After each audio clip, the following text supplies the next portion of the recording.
Možda se Ljiljana Jokić promenila nešto. Ja ne znam, odavno sam ovako, šta... Proljepšala se Ljilja Jokić jutros. Ne, ja sam konzervirana sam. Iako ne upotrebljavam konzervanse, ali je to tako nekako priroda. Znaš, kad ali ova Ljiljana iz Ure se dosta promenila, ja sam nju očekivala. A tako, pa si mislila... Hoću li ja da odem onda? Ne, nego se radi... idem ja. Hoće doći Ljilja. Čekaj, ovo je bilo baš da se udari malo gender balans. Gender, to sam htjela, jeste, tako je. Dobro. Ajde, hoćete li mi reći što treba da pričamo mi ovdje, o čemu se radi? Pa, o balkanskim politikama i balkanskim politici i politikama. Dobro. Meni Ljilja rekla nešto drugo, ali nema veze, naša Ljilja Jokić, ali možemo i o tome da pričamo. Čuj, šefice su ovde gore, ja ne znam, nek ti one kažu. Šefica i meni Ljilja rekla, pa evo ništa. A šta ti je Ljilja rekla, reci mi? Ljilja mi je rekla da pričamo o kineskom autoputu, o ovom... Odlično, ti ćeš o tome pričati, a ja ću pričati o politici da pričam kako smo pobjedili Mila Đukanović. Eto, tako. Možeš i to. Ali to... Kraj, pa nemam ja toliko, moram djecu iz vrtića da pokućim. Pričamo mi. Koliko ovo traje? Sat, jel? Sat i po.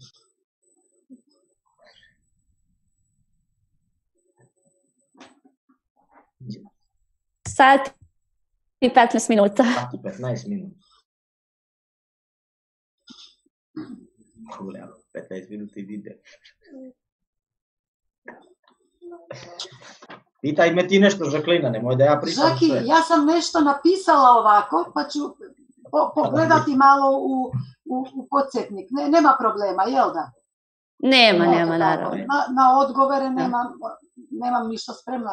Kako dođe, tako ćemo odgovarati, ali ovako da budem kraća, jer da se ne raspričam, znaš.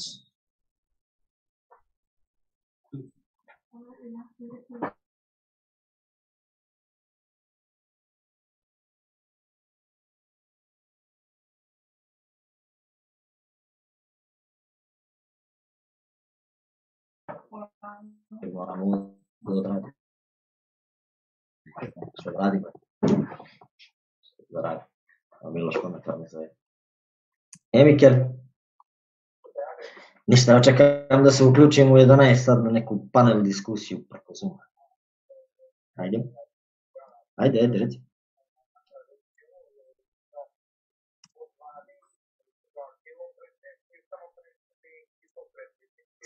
Samo predsjednik, potpredsjednici iz OK.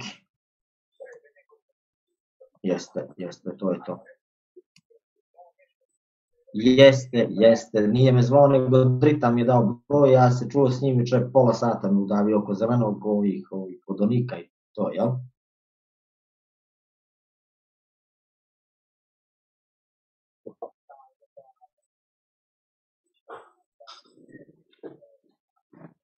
Nije oko toga. Nije oko toga, mi smo se jučer čuli oko ovoga pola sata pričali, ali nije pominjao ništa to. Ništa oko sjednice nije pominjao.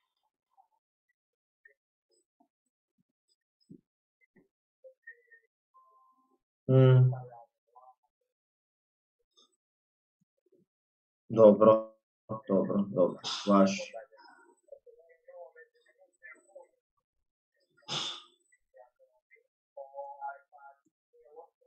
Da bude tu, odlično. Ništa, zvaću ga onda na nas.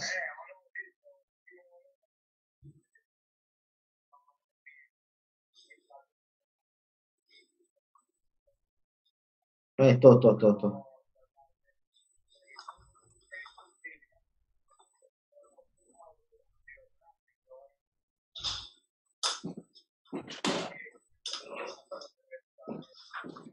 Odlično. Dobro, hoću.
Okay, so we can begin.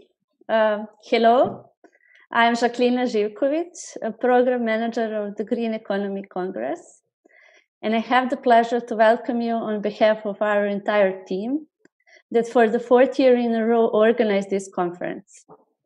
Green Economy Congress is organized by the Green European Foundation with the support of its local partner from Serbia, Networked, and other numerous supporters. I will mention only some.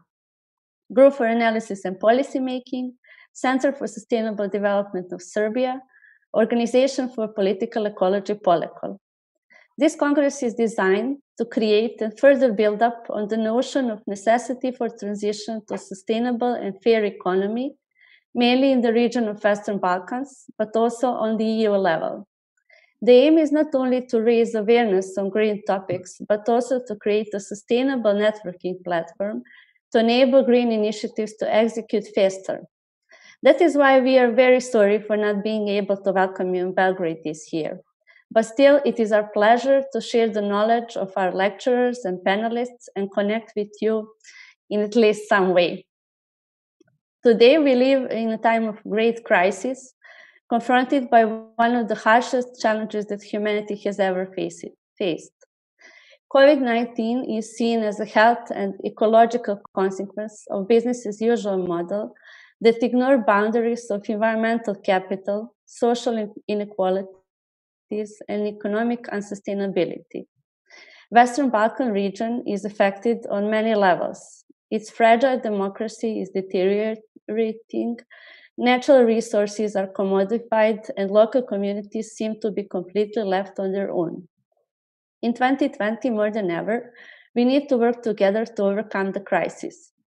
That is why, for opening this digital space today, we choose to speak about the situation in our region when talking not only about greening the economy and policies, but greening our politics. How can EU support the region on that path? These 2 days, we will hear about unsustainable practices in the tourism in nature protected areas, but also show some unexpected good examples. We will hear about implementation of sustainable development goals in Serbia and Bosnia and Herzegovina, and how can SDGs green our societies. We will discuss how to reach climate neutrality in the region. It is a long way, but a necessary one, and so on. I recommend you to follow and to participate as our panelists and lecturers will follow your comments in the chat section of our YouTube channel. For the opening of this topic, with great pleasure, I announce our 3 speakers today, all leaders of green politics in the region. With us today is Ljiljana Popovska, a founder and former president of Democratic Renewal Macedonia, Ivan Marković, a long-time green activist, and now a president of Organization for Political Ecology, Polecol, from Serbia, and Mileta Radovanović, General Secretary of Citizen Movement URA from Montenegro. For the beginning, I want to ask you, what is the situation in your countries and how do you see the current role of EU in progress toward green policies? I would like you to talk a little bit about the new EU policy called Green New Deal and Green Agenda for the Western Balkans as a way of implementing the Green New Deal in our region. How much attention of the EU really pays to the region, and how our decision makers see those plans. Ljiljana, can you begin? Thank you, Jackie. Congratulations to you and to other organizers for holding this Green Congress for the 4th time. Thank you for being so persistent, so positive in approach, and to push the green issues up and up on the Balkan agenda. Well, I'll speak a little bit about where are the green policies in the Western Balkan politics now in the COVID crisis. I would answer right directly. The green policies are somewhere at the bottom of the official agenda of the governmental programs. and even lower in their budgets. In fact, the budgets for environment are showing the real interest, let's say, of the Balkan politicians for the environment. The biggest environmental danger is that Balkan governments during the last 2 decades, almost all of them, are trying to break through the economic crisis and now the COVID crisis, almost all of them with some mega projects, like Belgrade on the water in Serbia, 80 mines in our small Macedonia, small hydropower plants and building expansion in each of our beautiful and picturesque countries, and so on and so on. This is very sad because politicians of the big parties that are forming the governments are asking for a miracle to save the country, instead of going straight to solve the real existing threats for the environment, climate, and health of the citizens, like just transition of the fuels, transition in transport, filters and new technologies in industry, waste management, strengthening the public sector in education, healthcare, social issues, and so on and so on. The Green Balkan parties are the only political force, according to my opinion, that can help for the green transition of the Balkans. And we are still not so strong to make a government and to start a government and to create a government alone. We have only the choice to be or not to be in some government, to try to influence from inside or to watch and criticize from outside. Both positions are not easy and not helpful enough. It is very difficult to be green politician on the Balkan, but also challenging because we are participating in a progressive movement. We are working and fighting with democratic and open-minded people on introducing the green agenda in the mainstream policies. There are more and more Balkan citizens that understand the necessity of green transition, even if they don't know what exactly should be done. But they don't stand the pollution of the big cities.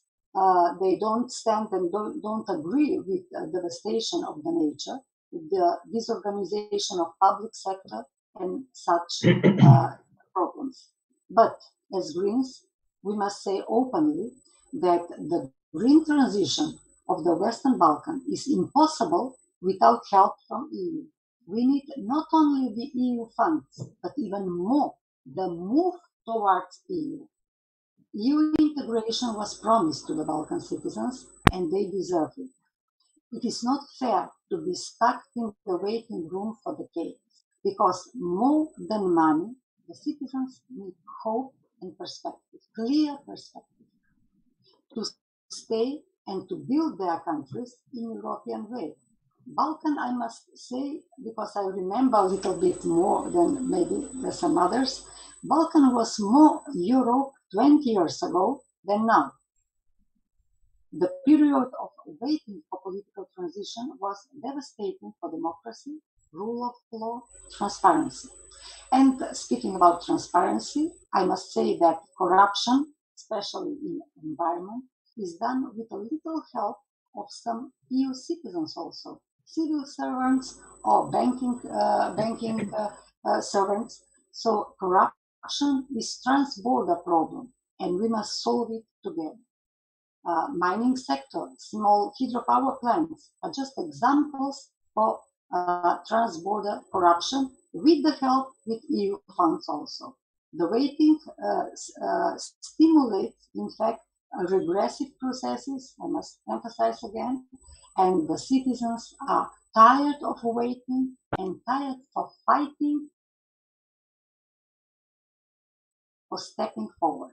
That is why Balkan citizens need a hand to step faster and to act better. Like Baltic countries, let's say. Baltic countries have the luck, I will add, to be closer to Russia maybe, so maybe more important strategically. But I would say don't forget Western Balkan citizens, Western Balkan countries, and they have potential, and the citizens deserve stepping forward, stepping toward EU, and fighting together for combating the COVID crisis, for combating climate changes, and to fight for just Europe, for environmental Europe, for green Europe? Thank you. Thank you, Liliana. What is the situation in Montenegro, Mileta, and how are the EU perspective looking from your country? First of all, I would have to correct you, small correction, because my surname is Radovanic, not Radovanovic, but it's fine. I'm used to that. So thank you for the invitation to have the chance to talk about this important topic about EU integration, about Green New Deal. I would have to apologize first in the name of my colleague Ljiljana Jokic, because she's not here due to some personal reasons. So once again, we are sorry for that. But I think I will be a good substitution for her. So about EU perspective and the Green New Deal and the green transition, as Ljiljana said earlier, it is quite important for the Montenegro, because Montenegro is first and the only one declared as an ecological state in the world. But that is the problem is that we are ecological only on paper. As you know, we had the elections on 30th of August, and we had the changing of the government first time in our history, and that is quite important as a new impulse, as a new strength to new values, to implement the new values that we are achieving for. We as URA, as coalition Black and White, like we called ourselves, we are pro-European party, and that is not to be only pro-European like a EU member state. We want to implement the values that are in European Union now. We want to implement them here in Montenegro, and we want to see them in the whole Western Balkan. What is important here from Montenegrin perspective, we have like 5 big players here in political sense, 5 big players in the Western Balkan. That is United States, European Union, Russia influence, China influence, and also we have Turkish influence here in Montenegro. Through economical reasons or through political pressure or influence, they are present here in Montenegro, and that is why we need more, not to say like influence, but more proactivity from the European Union. European Union is quite important here in Montenegro, and it is well recognized as an institution that are helpful and a true partner for the Montenegrin state. And we should continue that good cooperation that we have here now with the delegation of the European Union. But regarding to the whole process of EU integration, one big reason is negotiation and the chapters, and especially the chapter that is dedicated and committed to the green topic, and that is chapter 27. Yeah, as you know, chapter 27 is quite important, as chapters 23 and 24 for Montenegro, like fighting with the corruption and organized crime and with the justice. The third most important chapter for Montenegro is chapter 27 regarding to the green and to the green topic. So for us, one of the big steps would be to have a declaration, and that would be our first step, our first initiative that we will propose to the new majority in the parliament, and that declaration is about further banning of building the mini hydropower plant, and also to stop and to revise every other contract that was signed earlier. Just like briefly to say, we have big like black spots here in Montenegro where local municipalities and NGOs are trying to stop like the building of the mini hydropower plants, but the government, the earlier government, the previous government, they had the good connections. Those people that are investors, they had the good connections, like friend connections or some relatives connections to the people that were decision makers here in Montenegro, and that is why they did that. But the new majority, I think, will stop that. Will how to say ban all the things that happen to our rivers, because we have like big rivers. We have great rivers for this small country as Montenegro is. We have many natural treasures and many natural beauties here in Montenegro, and we have to preserve them. And we are asking, we are always open for help from the EU and every other that think good for Montenegro and for Montenegrin citizens, so we can protect, because nature is not only Montenegrin, it belongs to all of us. That is something for like the introduction, and we will talk more, I think, later on. So thank you. Yes, thank you, Mileta. And Eva is a long-time activist in the green politics. She was active in Federation of Young European Greens, and now she's mostly working in Serbia. And tell us, Eva, a little bit about your work and the situation in Serbia, and how do you see translation of these big EU policies on a local level? Thank you, Jacqueline, for inviting me. Good day to everyone. I will start with something a little bit different. Usually we say that the countries in this region, especially former Yugoslav countries, are somewhat similar, that they are having the same problems, that the social situation is quite the same or similar, and governments are not doing their best in all the areas, but especially in the area of environment. Today I'm sad to say that I think that Serbia is in like the maybe the worst position. With this, we have. I mean, this is just from the. I will bridge this with the EU perspective. If there is EU perspective, because we have tremendous problems with the basic things as democracy, as media, as rule of law, and all the values that are promoted as a European values, or as a democratic, as values that will bring well-being for the citizens. So in this framework, all the topics about the environment are sidelined, that they're somewhere on the margin, or they're not taking into serious consideration, and they're dealt in a way that if they can be served for business as usual, then they will be dealt at all, or if not, they are staying for forever as a problem.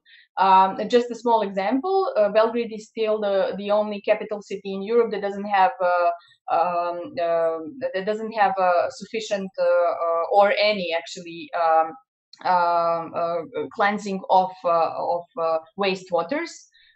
Which means that 2 million citizens are practically polluting Danube and all the other environment around this, and without any solution so far. And about solutions, then it becomes interesting, and I would compare this the green transition from fossil fuels towards sustainable or green energy producing. I will compare it. Actually it has an analogy with the transition from the previous regime, as we were talking about for decades now. So it means the transition was, it should be fast, it should be done. You have check boxes that you need to fill, and you need to do it right. But how is it actually happening? The transition is practically just something that is never ending, that doesn't have any that doesn't have the final results in any foreseeable future, and that's the big problem, because it also is made by the negotiation process with European Union. This also affects a lot, since we are not really sure if it's going forward or not.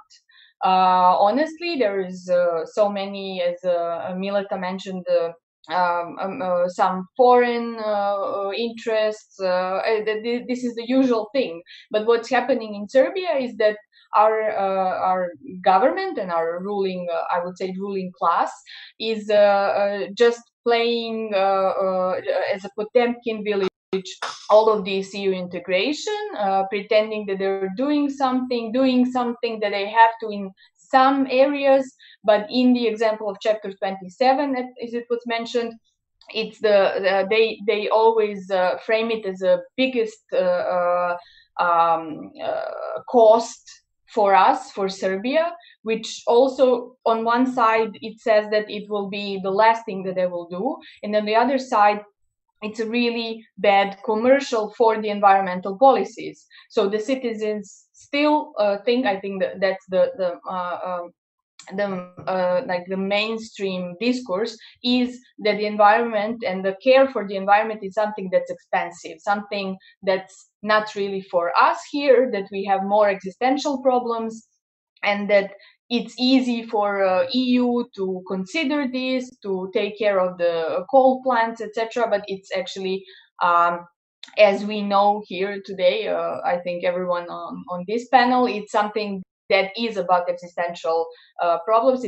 It's something that will affect the citizens very much in everyday life. And I think that EU position in this is also a bit. I will be honest, and I'm my political responsibility might be a little bit more free than my colleagues here today. But I really see that the European Union is avoiding being really the scrutiny for our government. Our government is doing some things that are just fine from the EU perspective, and then there is this kind of, I would say, trade-off for the environmental topics and some huge political topics that are just need to be done. In this framework, I see that it's really hard to push for environmental agenda, for the green agenda in Serbia. But if I mean the only chance with this kind of government is that there are some investments, that there is something that they can show to the citizens, that it's invested in energy efficiency, that it's invested somewhere. So this kind of investment plan is also something. I mean, if you would research the news, so the investment plan for from the green agenda or from Green New Deal for Europe is something that's mostly that's most interesting for the media and for the citizens. Is there money in this to cover the plan? So that's the baseline. So far, as the other side of the same struggle, so we see this big struggle from the EU integration process, but the big struggle is actually now happening in Serbia. That's kind of changing the context. That's from the local initiatives and from the people themselves noticing the troubles that they got themselves into, they got themselves, or their governments got them into, with the major pollution problems, with small hydropower plants. We had the biggest protest of environment only last year in Serbia. So now we are only entering the area of strong environmental movements that we didn't have so far. So this is changing a public picture about the environment very much. It's not yet politically, I would say, articulated. It's somewhere usually about some specific local problem, which is fine. But I see that the development of this and that the cooperation and coordination between these local movements is something that is ahead of us, and that can actually change the public discourse on the environment as not something that's posh, as not something that's for the rich people. It's something that all the people should really care about. I will stop here, but we can talk about more about the EU or Green New Deal later on. Thank you, Eva. You just started the next topic that I wanted to talk about with you. So we, as you all mentioned, it's really hard to translate these policies to local level and to citizens, but I think are feeling the necessity to a green transition, and they are more and more organized on a local level. And as you even mentioned, now I think it's up to the green forces in the region, political and civic, to support them and to organize them. And I see that in all of the countries. So that would be my next topic for you, Liliana.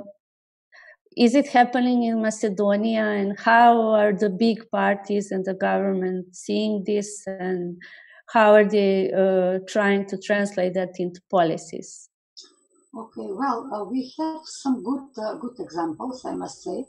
I'm critical to many many processes and many activities. For example, I'm very mad at the moment, and together with all the environmentalists in the country, because the building sector of Macedonia are asking just now, just last week, they are asking from the Minister for Transport to let them build and to put aside all the moratoriums that were done for some crazy urbanistic plans in Skopje, let's say.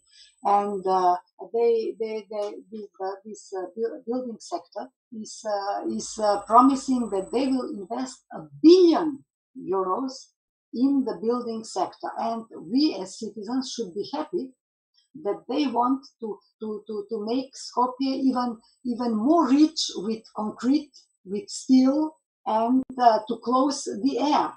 So it is completely crazy idea, and it is very tragical to see how blind are in fact these people from the building sector. How don't they understand that they are building the future? They are blocking the future of their own children, because they cannot put in concrete all the greenery, all the green space, all the empty space, all air in Skopje. It is completely crazy idea. So this is a field of the next battle of the civil activists of Green Party Dom and all green activists in Macedonia.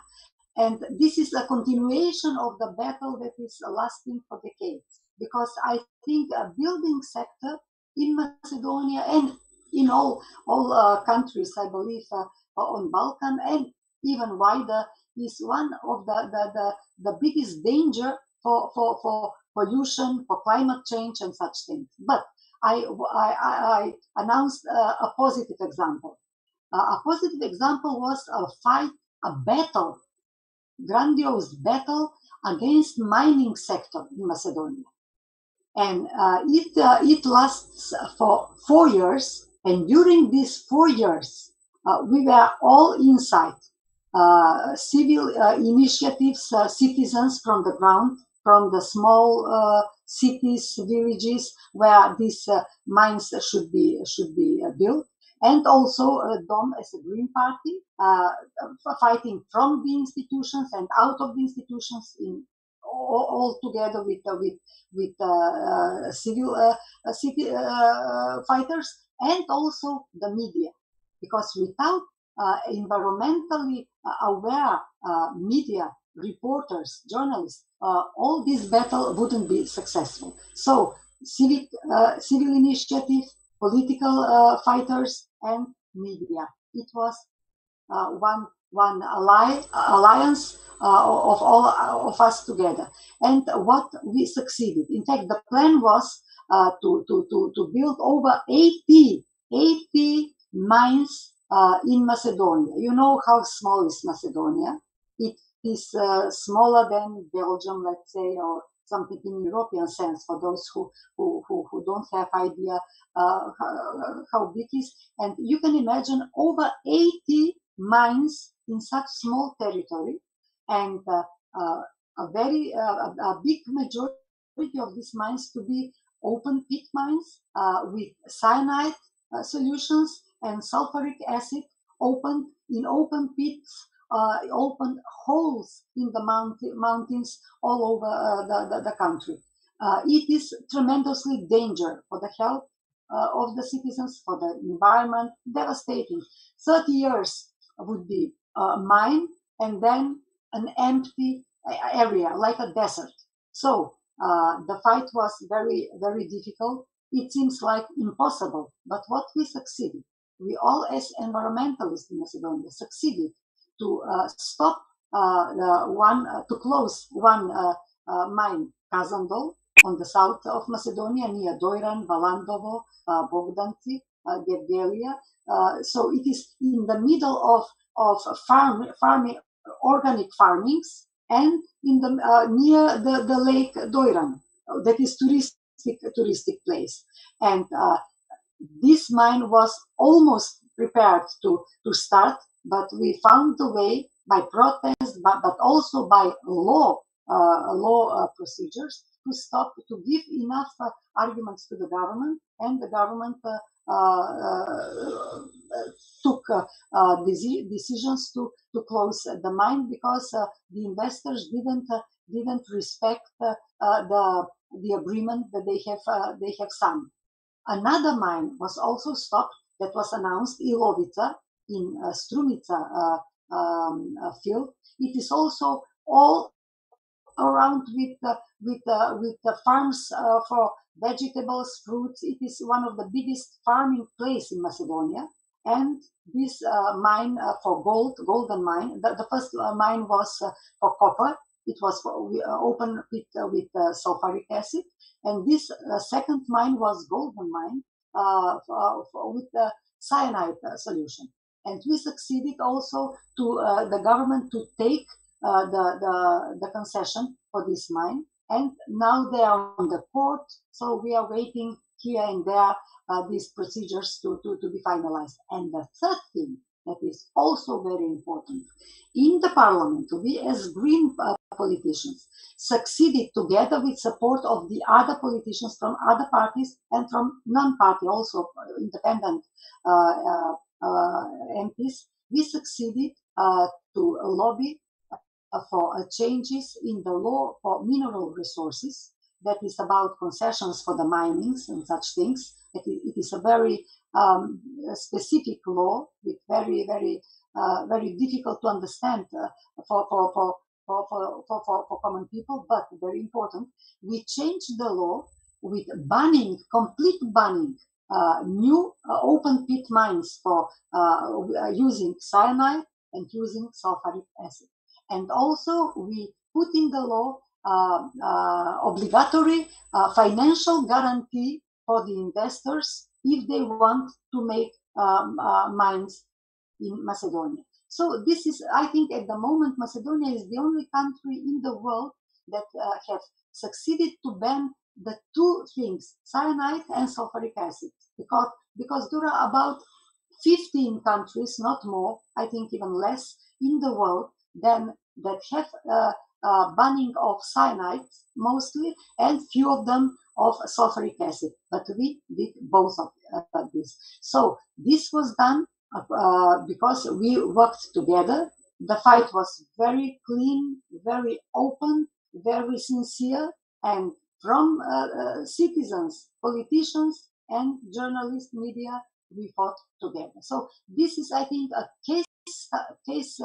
good case for the other countries, that it is possible even to combat such big projects, such mega projects with billions in investments announced, like was in this mining sector. The story is still not closed, of course, because there are announcements to the courts, appealings, and such things, and we'll see what will be in the future. But this anti-mining movement, these last 4 years, strengthened so much the awareness of the citizens about the environment. Then now it is easier to fight next battles against this urban aggression, let's say, in big cities, in Skopje especially, And also we started also as environmentalists all together from all these three sectors. We started a fight against small hydropower plants like you did in Serbia and in Montenegro, in Bosnia and Herzegovina. So Macedonia is also on the map of fighting against this big project. And I mentioned in my first speech that we have to fight corruption in environment because it is crucial. It is crucial, and it is something issue that people are sometimes whispering about, but we must address everybody who is tackled with corruption and fight strike. Okay, this is for now. Thank you. Thank you, Lily. Mileta Ura was very active in the previous few years, supporting the local movement and local struggles, especially in the environment with the case of Sinjevina and with small hydro. And I think it was a big part of your success in the elections also. And it will be a challenge, I guess, to translate this into the new government and into the policies. So what was your experience in working with the local movement? And if you can maybe share some of the plans for the future. Yes, as you said, we are the Green Party in Montenegro. We are now applying for the full membership of the European Green Party, and we have a good cooperation and big help from them. As you know, Thomas Weiss, co-president of EGP, was here in Montenegro a few times in the last 2 years. He's here recognized as a EU politician that is one of the most active politicians for preserving and protecting the environment and those black spots of environment, black spots in Montenegro. We were always with the citizens wherever they needed our help, like a political party, like a citizens, to be there to share their struggles and to join efforts to protect the environment. We have some black spots, like especially with Tara River. What is happening with Tara River, because we are now in the how to say, we are building the highway. That is one of the most important projects in the history of Montenegro, to build the highway, because we are the only country here in the Western Balkan that doesn't have a kilometer of, or even a kilometer of the highway. So we are building the highway now. It is quite impressive project, but it is also quite expensive project. First estimation of the cost was around 700 millions of euros, but now it's over 1 billion. And what is the biggest problem here is because we are paying for the most expensive kilometer per most expensive highway per kilometer. It is around 27 million of euros per kilometer of building the highway. But also the main problem here is the devastation of the natural beauties of Tara riverbed. We moved the Tara riverbed because the feet of the bridge are going down in the Tara river, and etc. and etc. So also we devastated and almost killed all flora and fauna that is in Tara river. The wastewater, also the treatment of the wastewater is also a big problem and a big issue during the building the highway.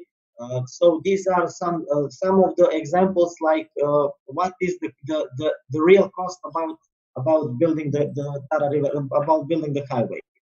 Also, one good example is that Prime Minister Markovic, the former, now he is the former Prime Minister. He and thank God that he's former Prime Minister.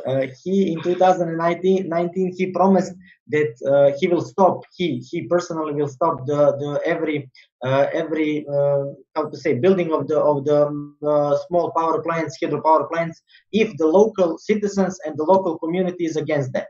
He said that in 2019, and after that we have few situations, few spots that they are continue with the building of the small hydropower plants. especially like the examples are with the river Bistrica, Bukovica, Lještanica, Kraljske Bare, and etc. Many of them, and so he didn't keep his word. That is the main problem. And what is the essence? The essence is that we, as a political party, joined our efforts with the local citizens, local activists, and also with the NGO sector. Because here in Montenegro, NGO sector is quite important, is quite proactive, and is doing they are doing great job. I have to mention one of the organization that is how to say, for me personally, they are the most important organization when the green issues are the topic, and that is like core. On our language, it's core, and that is like the Coalition for Sustainable Development. It is like they're combined of a few NGOs and some of the well-known activists, green activists, and they're like that is like the higher level of the joining forces to preserve the environment and to keep the environment. And what is the main why I respect them? Because they are not like always in writing projects and doing some activities and etc. They are always on the field. They are especially on the field when the issue of Sinjavina, as you mentioned, is now on the table, because Sinjavina is the second largest pasture here in Europe, and we are now the military of Montenegro wants to build some bases there for military practice and for shootings and etc. And they will kill like not only the nature there, but they will kill also the people that are living there, that are having like their lives are depending from Sinjavina, So they are like building the bases there for shooting and for like doing military things, but that will kill the environment. And as we speak now, we are now fighting for saving the Sinjavina. On Monday, the first like military exercise will be held, and we will try to stop that, and we will be there with our co-fighters. We will be there on the field. And especially, as you mentioned about the new government and about the politics in the new government, green politics in the new government, we have now in Montenegro like the new reality. Nobody believed that we can even beat the previous regime. And now we have like the big coalition, or we have like the big agreement of three main coalitions. So these coalitions are quite different in the way they look at the politics. They look at the European integration, NATO integration, and especially also in green politics. So it will be hard to combine all of that with like the first goal is to form the government, and the whole negotiation process is going good, and we will form the government. But the big question is how we will implement all the politics, because we are, especially from Democratic Front, that is the main key in the future for Montenegro, Coalition for Future for Montenegro. They are the key member there. We are the opposite party, with everything. We are like left-centered Green Party. We are the member of EGP and etc. And they are like they are the radicals, the nationalists, the right party. Not all of them, but some of their politics is like that. And it would be hard to combine everything, like to combine our green politics with them. But we will try. We will be persistent. We will be devoted to that, and we are expecting the help from especially the EGP, from you, from Dom, from everyone that are like green in the essence, like we are, and especially from the European Union, like we mentioned earlier. Here, European Union presence is the key presence, and it's quite important because traditionally Western Balkan is like the sphere of influence of big players. Like in geopolitics, we are always the sphere of influence of big players, and the European Union, from my perspective and from my opinion, is the most important big player. How to say that? Big player that can be good, and that is like they are like the true partner here for Montenegro and especially for the whole Western Balkans. Thank you, Mileta.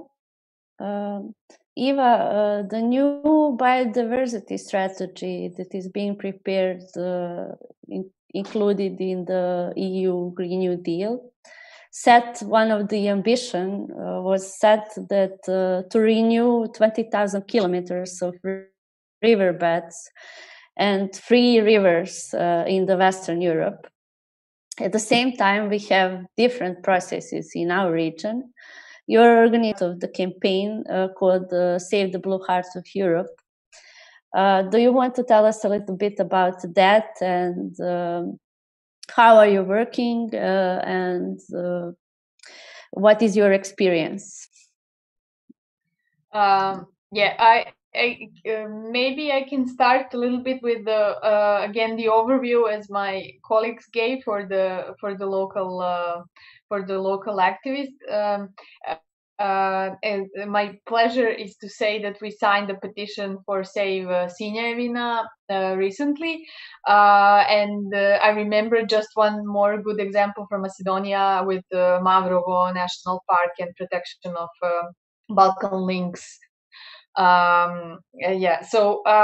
In Serbia, the movements are really the initiatives are about specific issues such as air. In many cities, there is a terrible air pollution, especially in where there are industries like in Smederevo or Bor. Obrenovac, but it was the most famous example with Belgrade was the first on list in worldwide as the most air polluted city, with values of pollutants in air that were skyrocketing during the winter, especially. And why is it during the winter?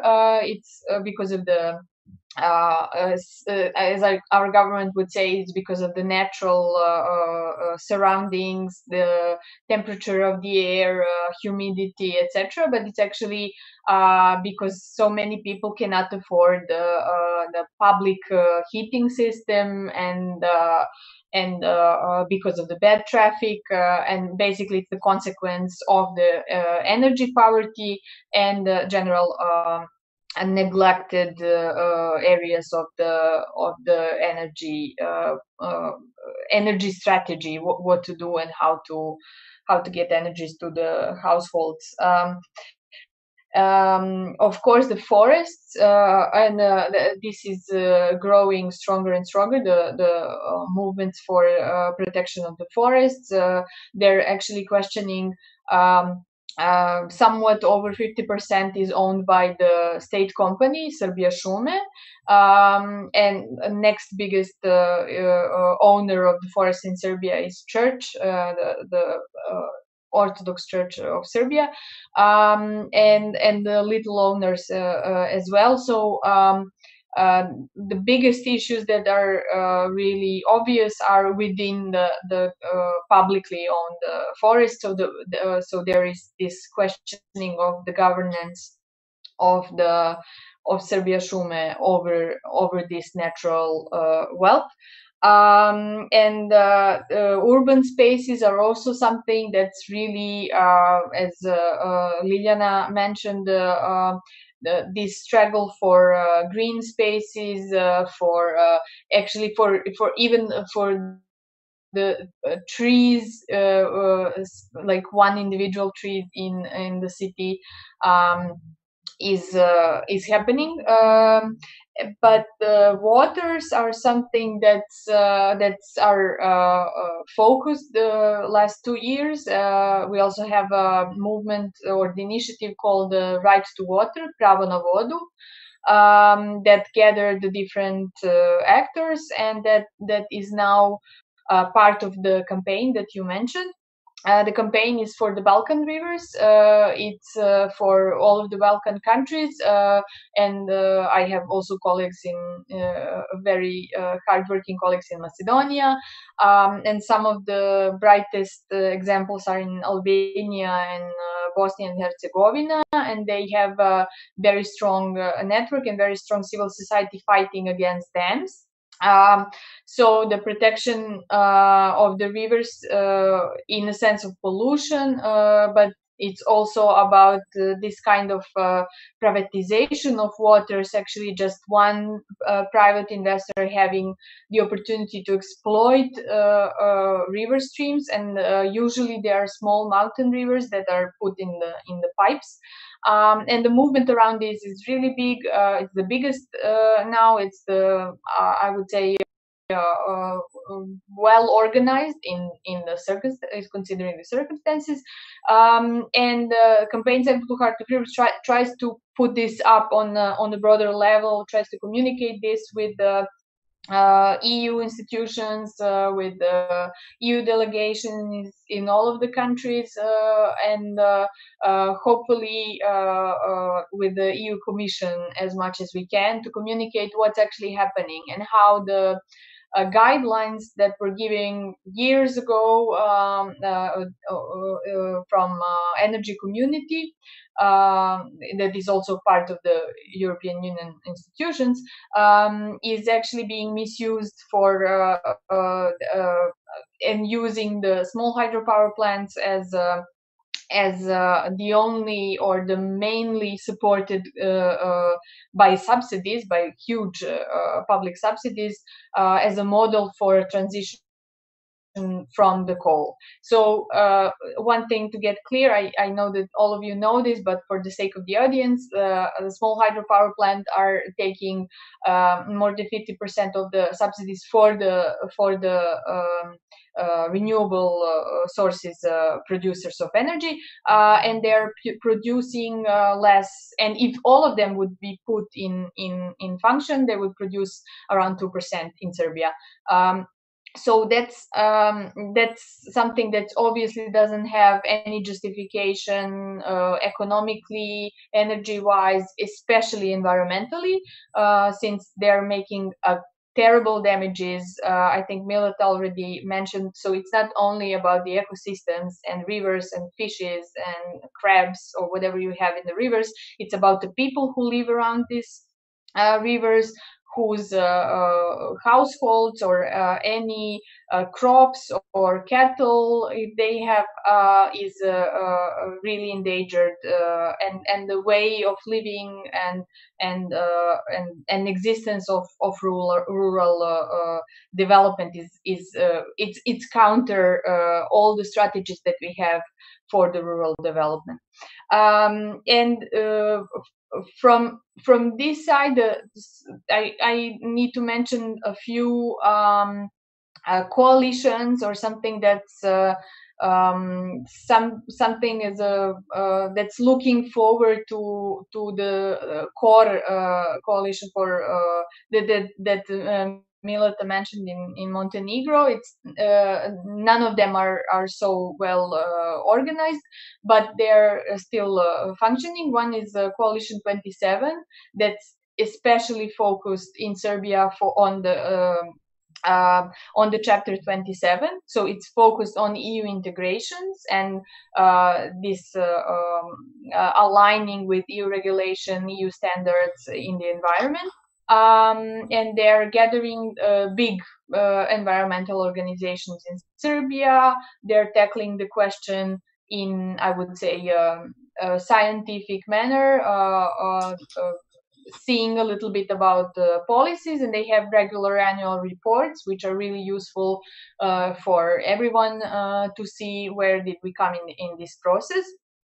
They recently published one, and I would also mention that something that's just starting, and it's initiated by our organization, our initiative, Rights to Water, that's Women for Rivers, Žene za rijeke, since we noticed that there are so many women active in the movements for protection of rivers, but they're not so visible, and they're not in the front rows, or even when they are there under terrible pressures, dragging their names around the media, or being pressured also by the local community they're in. So practically they know the cases even better. They know they're following the legal processes. They are the ones writing comments on the public documents, on the policies. They're the ones going on the protest. They're also the ones cooking for all the protests and organizing people and doing all the work to get these groups together. And without having a good relations within the groups, none of them would have any success. So it just started, but I hope it will be something that we can actually share, and that we can go internationally with this, or at least in the region, because we know about the great example of women of Kruščica fighting off the investor for the dam on their river in the village. And the new coalition that just appeared is the Coalition for Sustainable Mining. It's something that tackles also the air pollution, but mainly it seeks just transition, which is something that's not so familiar in Serbia as a concept. So what does it mean as just transition? And I think it relates very much with the Green New Deal, and relates very much with the agenda. It means that we need to have consideration. It means a holistic approach. We need to have consideration of all the factors that are there: the social factor, the workers in the mining, everyone who are affected or involved in today's picture of mining and energy sector. So I think that there are some of some seeds for a bigger coalition, or for better organization, and with something that can be strong enough that they can move the political discussion towards the concepts such as just transition for energy, such as biodiversity protection, and also climate change. And this part of climate change is still very, very abstract in Serbia. What does it have to do with us? But yeah, I think we're working on it, and it will be somewhat more understandable, especially in this small framework, such as food production or water as a human right. I will stop here. Thank you, Eva. You opened a lot of topics, and you also anticipated my next question again. I wanted to ask you, you all mentioned similar topics, similar struggles on the national level. And I wanted to ask you, do you think about the regional perspective, and how can we connect this struggle, and can we connect these struggles in the regional level? And Lilia also mentioned at the beginning that the corruption is the root, and there are some also EU actors that are supporting this. So I think that the connection is similar, the projects are similar, and I think the solutions should be similar. How do you see this regional perspective and regional cooperation, and what role should it play in finding solutions? Lina. Thank you, Jackie. We should. It's natural to connect in the region, and it can be done by cooperation of the movement, by cooperation also of green parties. And I think that European Green Party, EGP, can take a role in this sense of making unification of this green movement on Western Balkan countries. And I remember, and you remember, Jackie, also that we used to have common meetings through Balkan Network. That is, and before that, through initiative East-West Dialogue. That was a very, very successful initiative. It was led by Ame de Beer from Netherlands and Gerhard from Austria, and it was Jordan.